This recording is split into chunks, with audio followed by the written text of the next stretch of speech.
Supaul times में आपका स्वागत है। आज हमारे साथ एक ऐसे युवा चेहरा मौजूद हैं जो लगातार विकास की बात करते हैं और विकास के बारे में ही सोचते हैं। इससे पहले मैं आपको इनका छोटा सा परिचय दे देता हूं। दरअसल इनका नाम भाई सुधाकर है। अगर गूगल पे आप इनका नाम सर्च करेंगे तो गूगल पे सबसे पहला नाम भाई सुधाकर जी का ही आता है।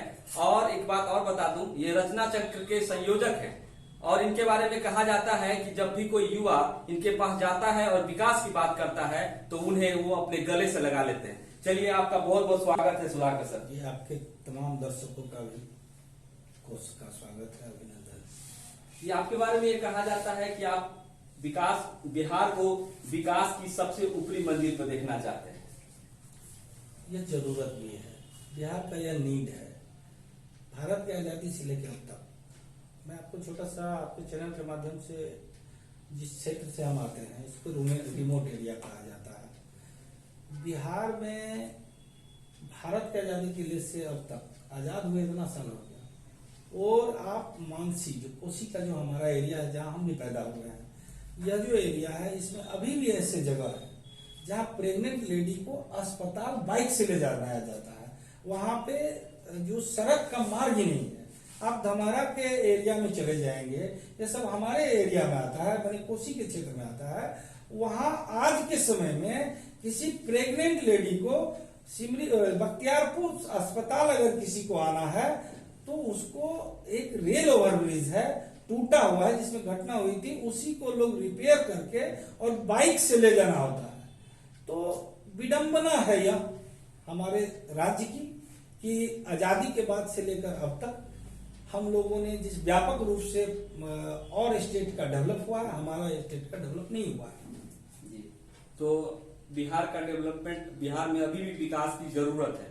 सर, अगर आपको राजनीति में मौका मिलता है तो आप किस तरह से विकास जो है बिहार का विकास करेंगे? देखिए, सबसे पहले बात क्या है कि हम लोग जातीय, धार्मिक और सांप्रदायिक उन्माद में बढ़ रहे हैं, ऐसा कहना, ऐसा विश्लेषण है।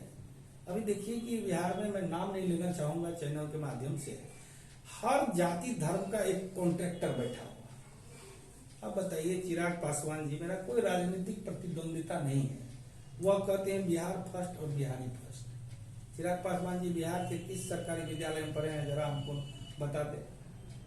जो बिहार को वो फर्स्ट होने की बात करते हैं, जमुई लोकसभा से चुनाव जीत कर आते हैं, जमुई लोकसभा क्षेत्र में कितना पंचायत उनको नहीं पता है।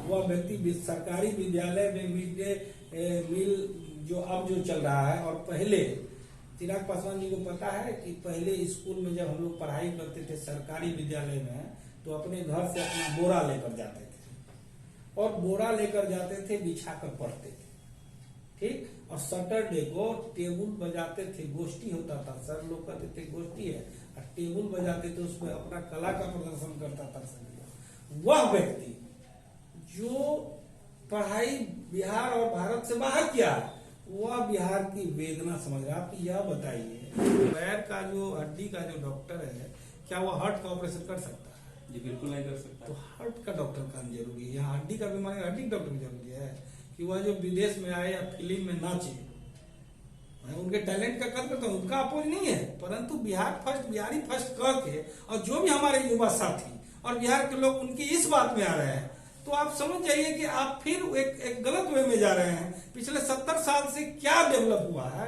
यह बता दीजिए। बिहार से यहाँ से भर भर के मरे हम लोगों के लिए। अभी कुछ दिन पहले टीवी में हम देख रहे थे, बड़ा अच्छा सुनने में लगा।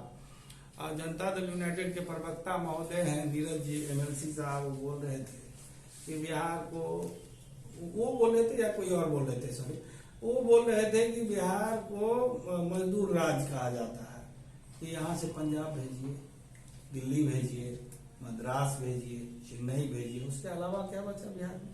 अब कौन सी सरकार ऐसी आएगी जो हम लोगों को बिहार में संसाधन मुहैया कराएगी? हमारे यहाँ से मैक्सिमम पैसा शिक्षा के नाम पर राजस्थान कोटा चला जाता है। क्यों जाता है? अभी कोरोना में कितनी बच्चियां, कितने बच्चे जो वहां से आए, तो एक डाटा आया कि इतने लोग जा रहे हैं, तो हमारा रेवेन्यू भी वहां जा रहा है। और भी कई सारी चीजें हैं, तो विस्तार से चर्चा का यह विषय है। इन सब चीजों में अगर सक्रिय राजनीति में आज के नए चेहरे आते हैं तो उम्मीद है कि अच्छा यह बताइए, छोटा सा उदाहरण यह भी हो सकता है कि अगर आप क्रिकेट खेलते हैं और आप 50 बॉल खेलकर 3 रन बनाते हैं, ओपनिंग जाते हैं, फिर आप उतरते हैं, फिर 50 बॉल खेलकर 3 रन बनाते हैं, तो आपको अगले 50 बार उतार देंगे तो 50 बार क्या मैच जीतने की कल्पना कर सकते हैं आप? संभव ही नहीं है। तो जो व्यक्ति 50 बॉल में 3 रन बनाता है उसको हटाइए। वीरेंद्र सहवाग जैसा एक बार आए थे, वीरेंद्र सहवाग जैसे बैट्समैन जो कि कम ही बॉल में ज्यादा रन बना देते थे। तो ऐसे लोगों की बिहार में जरूरत है। अभी सर आपने बोला कि जो जाति के ठेकेदार मौजूद हैं, और एक चीज मैं ये कहना चाहूंगा कि अभी आपने चिराग पासवान जी के बारे में कहा, मतलब आपके कहने का अर्थ हुआ कि उनको जो बिहार की वास्तविकता है उसकी जानकारी नहीं है, और शिक्षा का जो स्तर है बिहार में, जो सरकारी स्कूलों की स्तर है वो क्या है सब लोग जान रहे हैं, और शिक्षा में सुधार हो रहा है नहीं हो रहा है ये तो बात चर्चा का विषय है, लेकिन उन्होंने विदेश में पढ़ाई किया, आपके कहने का अर्थ है बाहर पढ़ाई किया और यहाँ की बात करते हैं। और जातिगत जो इस बार जनगणना हुई है उसके अनुसार क्या सर, इससे कोई फायदा आपको लग रहा है कि भविष्य में इस पार्टी को होने वाली है, या जाति के जो ठेकेदार हैं उसका क्या फायदा उठा सकते हैं? देखिए, यह तो गंभीर विषय है। गंभीर विषय इसलिए भी इसको कहा जा सकता है कि आप समझिए कि लोकनायक जयप्रकाश नारायण जी का आप नाम सुने, बिहार के ही थे जिन्होंने भारत में इमरजेंसी लाई, और वह व्यक्ति अपने नैतिकता के आधार पर एक ऐसा किया कि पूरे भारत में उनके अनुयायी आज कहीं न कहीं किसी स्टेट के मुख्यमंत्री हैं या उप मुख्यमंत्री हैं या मंत्री हैं, जेपी के। आप बताइए कि हमारे यहाँ भी जो लोग हैं वो भी तो जेपी के अनुयायी थे, वही छात्र आंदोलन से लोग बढ़े। तो समझना यह होगा कि हमारे बिहार में जो भी आज के समय में जो व्यवस्थाएं हो रही है, तो जेपी साहब ने क्या बोला, जनो तोरो रिश्ता जोड़ो, और उन्हीं का अनुयायी जो छात्र आंदोलन की राजनीति करके अभी सियासत पर है, वह जातीय जनगणना करा रहे हैं। तो आप जो व्यक्ति, अगर आप लोकनायक की बात को मानते हैं तो आप यह जातीय जनगणना जो आज हुई है, हम तो यह कहते पूरे भारत में नहीं होना चाहिए। धीरे धीरे सिस्टम बदलेगा, लोग दलित, अगड़ा, पिछड़ा, ब्राह्मण, भूमिहार, ये सब का कल्चर धीरे धीरे खत्म हो रहा है। आप भी देखते हो न्यूज चैनल के माध्यम से कि जब हमारे बच्चे पढ़ने जाते हैं बाहर तो वह यह थोड़ी देखते हैं कि हमारा रूम पार्टनर दलित है, इसके साथ नहीं रहना है, कहीं है तो ऐसा बता दीजिए। महावीर मंदिर का पुजारी किस कास्ट का है? दलित समाज का है। तो यह जो व्यवस्था दी हुई वही व्यक्ति किया हुआ है जो लोकनायक जयप्रकाश के जेपी आंदोलन से सियासत तक पहुंचे हैं। वही व्यक्ति आज के समय में जातीय व्यवस्था में बिहार को पुनः ढकेलने की कोशिश की जा रही है। तो इससे डेवलपमेंट की संभावना संभव ही नहीं। लेकिन कुछ लोग कह रहे हैं कि जिसकी जितनी संख्या भारी है उसकी उतनी हिस्सेदारी होनी चाहिए। सर इस पे क्या कहना चाहिए? देखिए, जिसकी जितना संख्या होगी, देखिए यहाँ जमीन की तो लड़ाई नहीं है जी, यहाँ है एबल व्यक्ति की जरूरत, ईमानदार व्यक्ति की जरूरत, योग्य व्यक्ति की जरूरत, जो इस व्यवस्था में एक नई व्यवस्था ले आए। अब जेपी साहब कौन कास्ट के थे? कायर जाति से थे, उनकी संख्या 0.0%। चलिए यह विषय या आपका प्रश्न नहीं है, ऐसा प्रश्न होगा तो उस पर विश्लेषण। तो मान लीजिए जेपी साहब थे, इतना कम संख्या में कौन थे? क्या मिला? लोकनायक की उपाधि मिला, और देश में बढ़िया अहंकारी सत्ता का नाक नतिया पहनाने का काम किए। ठीक, अब उसी का चेला या उसी का अनुयायी, मतलब हम लोग बिहार के कल्चर में है तो गुरु चेला कहते हैं कि हम सर फला आदमी चला है, इसको अदरवाइज मीडिया के माध्यम से जो भी पॉलिटिकल लोग सुने तो अदरवाइज नहीं ले, हम लोग बिहार कल्चर से गुरु चेला बोलते हैं। उन्हीं का चेला, उनके विचारधारा को छोड़कर अभी जब सियासत में है तो जात पात का गणना शुरू कर दिए। आप कहेगा कि भूमिहार इतना परसेंट, अवर्ण इतना परसेंट, सवर्ण इतना परसेंट, ये इतना परसेंट। अरे भैया, अपने बच्चे को अच्छा शिक्षा दीजिए, उससे डेवलप होगा।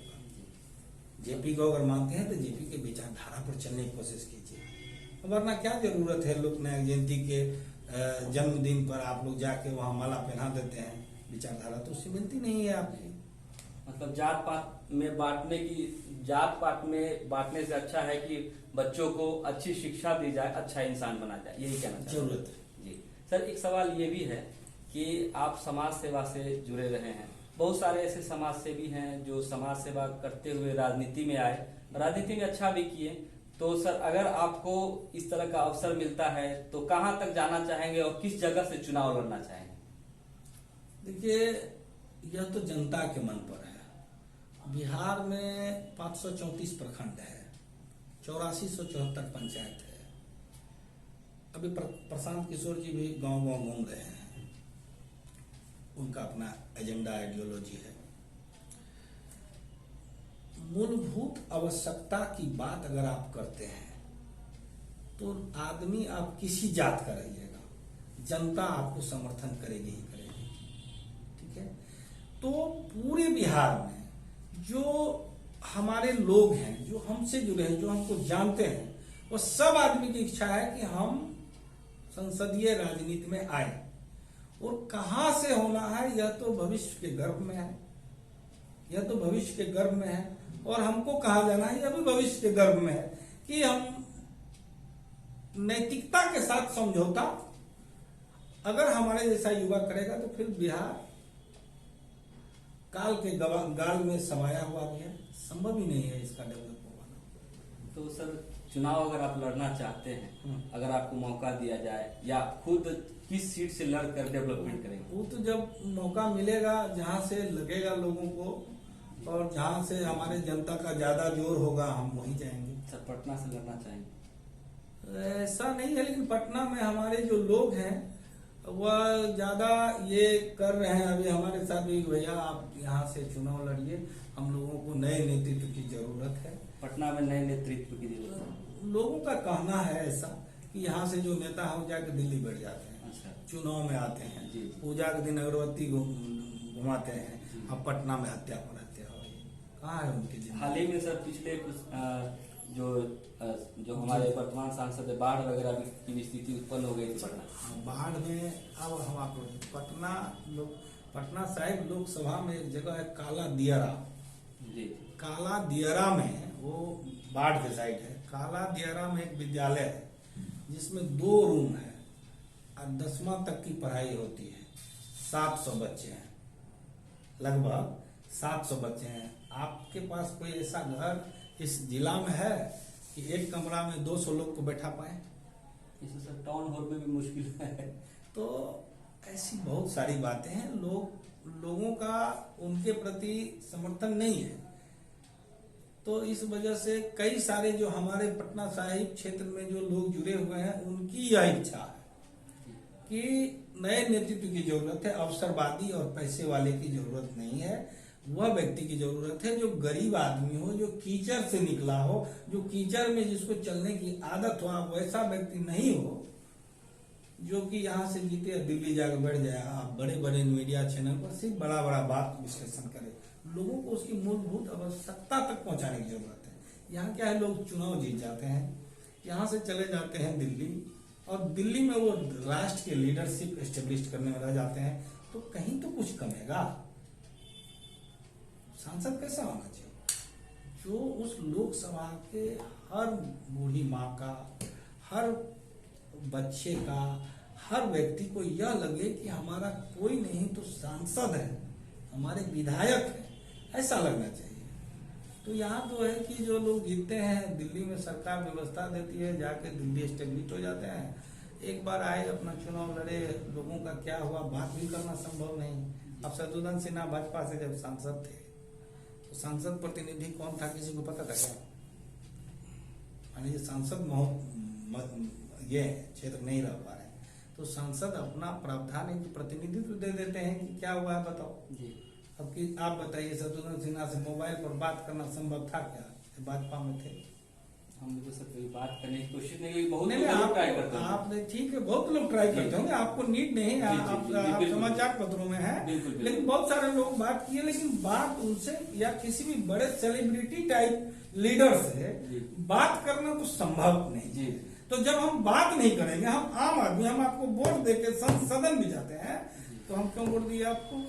तो इसी वजह से पटना साहिब क्षेत्र के कई सारे जो हमारे सहयोगी हैं, जो मेरे विचारधारा में अपना संभावना तलाश रहे हैं, उन लोगों की यह चाहत है कि मैं उनके यहाँ से चुनाव लड़ूं। सर बहुत लंबा नहीं खींचेंगे, 2-3 सवाल बस उसका जवाब हम चाहते हैं। अगर आप टिकट चाहते हैं कि आपको मिले तो किस पार्टी के साथ आप जाकर टिकट लेना चाहेंगे, टिकट आपको किस पार्टी से मिल सकती है, ऐसी उम्मीद सर कुछ? देखिए, टिकट मिलना और टिकट लेना और किस पार्टी में जाना, ये तो भविष्य की बात है। और दूसरी बात है कि हाँ, यह बात आपके चैनल से हम कहना चाहेंगे कि जहाँ नैतिकता की बात होगी हम वहीं जाना पसंद करेंगे। जहाँ नैतिकता की बात, वहीं जाना आत्मसम्मान से समझौता नहीं, संभव ही नहीं है। चलिए, ये अच्छी बात है कि सम्मान से जो है थोड़ा सा लड़खड़ा हूँ, इसके लिए माफी चाहता हूँ। अपनी आत्मसम्मान को जो है रक्षा करनी चाहिए, और भाई सुधाकर भी यही कह रहे हैं। और एक चीज मैं ये बताना चाहूंगा कि सर आप कोसी से आते हैं, कोसी में आज जो सुपौल का क्षेत्र है, सुपौल रेलवे स्टेशन है, उसमें ट्रेन तो जाती है दूसरे शहरों के लिए, दूसरे जिलों के लिए। एक ट्रेन जो लगातार कनेक्टिविटी है उसकी मांग लगातार उठ रही है और आज भी उठ रही है सर।